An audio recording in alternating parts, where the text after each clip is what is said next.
guys, and welcome back to my channel. Thank you so much for clicking the link or the thumbnail that brought you here. I am so excited to have you here. My name is Mercy and I make videos about faith and my life as a graduate student. I'm starting this playlist called Diary Sessions, where I think I'm just going to come on here to talk about what's happening with me with grad school, just giving you people view. Like literally, I'm going to take this like a mini diary because I want to document all of these feelings. I want to document this not just by writing obviously in my journal, but also putting it on video with the hope that it will help somebody who is either aspiring to come to grad school or is already in grad school. Okay, a bit of a background story for those who are new here, which if you're new, thank you for coming, welcome. Please hit that subscribe button. I am a graduate student. I am a second year molecular biology PhD student. So yeah, that's why I share about grad school here in the US. And when I came here in 2019, I mean, of course, it was just the biggest miracle. Like, it still is one of the most profound miracles in my life, honestly. But it was like, wow, this is such a great opportunity. I'm so glad that God will gift me with such an opportunity and all. And I still feel that way. And I was just amazed by everything. I was amazed by how much knowledge I was exposed to, how much technology, science I was exposed to, and I was just super grateful. I would literally go to seminars and come back and write in my diary about how I'm so blessed to be here. It was amazing. And I remember that I would see people talk on Twitter about how grad school is hard, and I'm like, what are these guys saying? Because I mean, in my first year, the majority of what I was doing was take classes, and I think I do a good job with taking classes. So for me, the classes weren't that difficult. I mean, I just need to read, I just need to know the material and come write the exam. It wasn't the easiest, but it was a learning curve because like the way exams are set is different from what I was used to, but still it was manageable. So I kept feeling like, why do these people think grad school is difficult? Well, not until I started doing research. And for me, sadly, I started doing research when COVID started. So you, especially when we got back into the labs, you're expected to do your experiments. There's not so much help you can get because you social distancing, and also your lab mates, you don't see them most times. So you're just there with this equipment trying to get something to work, and consistently for me, I was getting no results. I was putting in the work, showing up, and no results. It took a toll on me. Till now, I am still recovering. I still feel that I am not 100%. I still have my down moments. I had moments where I just stayed in the lab crying. I remember I'll call my friend and I would just be talking to her and just crying. And like, there have been a lot of those moments. It's like you ask yourself, why is this thing not working? Is it because I didn't do it right? If I did not do it right, then that probably means that I am not good enough to be here. And then for me, just one little thing that happens, I go all the way. I think of so many possibilities. Oh my God, who told you? Why did you come to do a PhD? You were never good enough. You can't be here. This is not your type of people. Yes, that's what I normally say. It's not your kind of person that is supposed to be in grad school. Don't you see the people that are here? They are also smart. So who told you you will succeed? And before you know, you just start thinking of all of this. And then for me, I start thinking, oh my God, they're going to kick me out of the program. This is the end. I'm going to go back home. And there's just so much. And my advisors were not terrible. I mean, yes, of course, they want you to get results, but they were not like pushing, like, if you don't get results, I'm going to send you out of my lab or anything like that.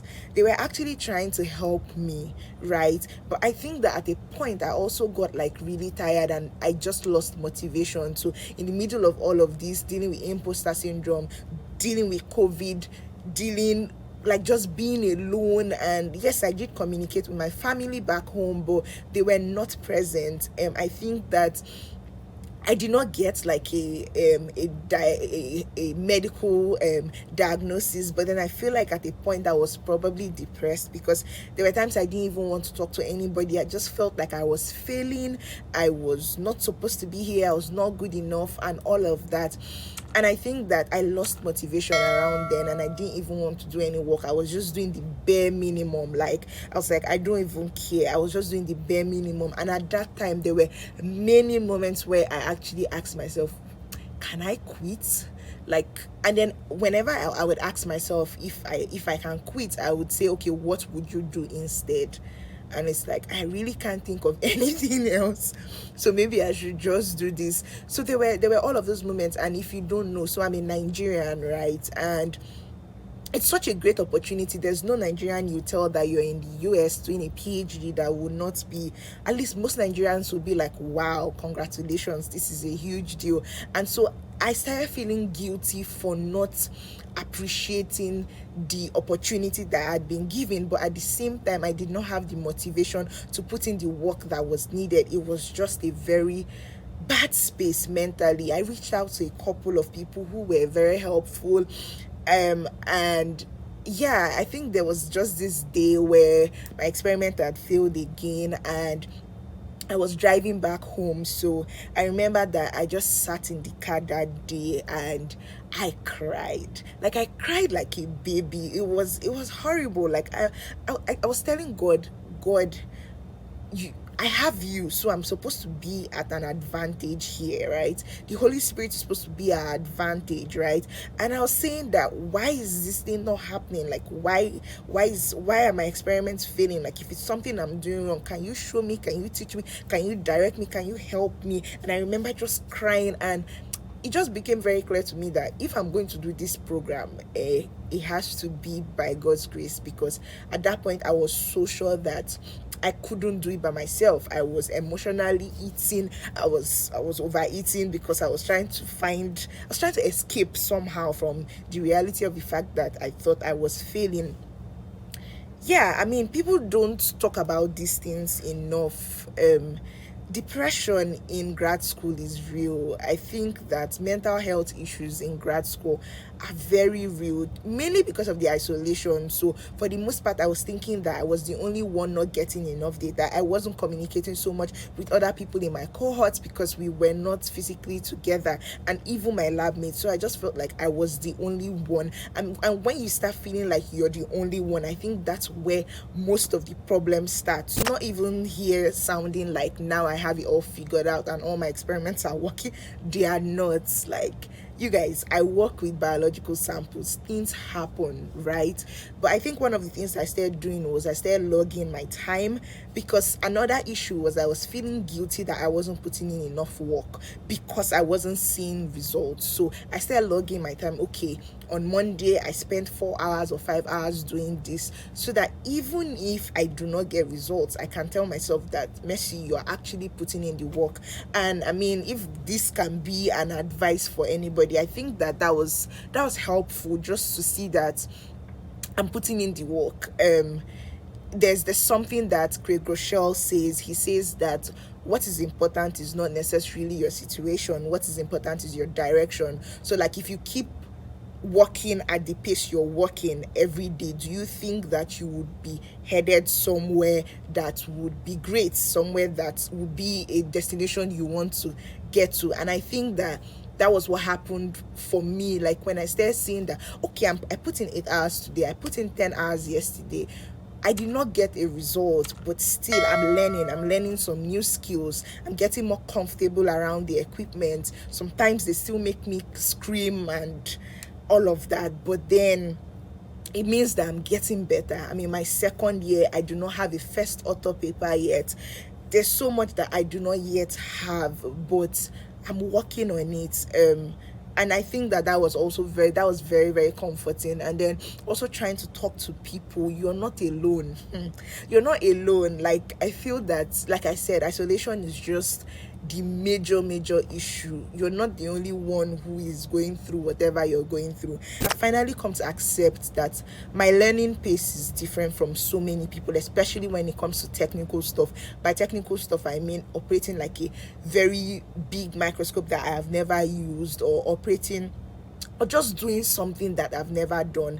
If it's like, read this paper, I think I would be reasonably fast, or at least at a reasonable pace. But when it comes to the technical stuff, it takes me time, and I think that accepting that helps me plan better. So instead of expecting that I will get it at the first time, I can pace my work and just say, okay, this is a new equipment, we're going to take it slowly, and all of that. If you're planning to come to grad school, especially if you're like from outside the US, if you're African and all, don't be more excited about leaving Nigeria than the science you're coming to do. I think that is one trap that most of us fall into. Like, really, really think critically about that and prepare your mind beforehand for what is coming. Imposter syndrome is real. All of those things are real, but you will get through it. Many people have gotten through it. I think that was also another source of motivation for me, just knowing that I'm not the first person, and many people that were from Nigeria that were not used to all of this equipment and all got through it. So if they did, I can too, right? With God's help, because for me, it's clear that without God, I'm just gonna go back home and like there's no PhD. People should take me the way I am. And if you're already a grad student and you're going through this is me, your grad student sister, just telling you that you are not alone, just telling you that indeed, like they say, grad school, you put in 100% work, only 10% makes it to your dissertation, but the other 90% count for experience. And I believe that it will be worth it at the end of the day. It's very interesting how that throughout like a person's life journey, what really marks it is the end of the journey for the most part, not necessarily the middle. So like, just to take an instance from the Bible, I know I'm already rambling, but we talk about the guys who had 2 talents, 5 talents, and all. The guys who multiplied it, all we hear about their stories is that they multiplied it. We don't know what they suffered, all the sweats that they had to like sweat just so that they will multiply it. All we know is that they eventually did. And yeah, I think of my own story, these 5 years, whether or not I'm going to use the PhD, like what do I want the end of the story to be? That I was successful by God's grace, that I did not give up, that I persevered, or that I let go even when God was extending grace to me. So yeah, that's just what I would encourage you with. Reach out to people. If you need to see a therapist, please see one. Really, please see one. There's no shame in it. And I believe that we would all come true.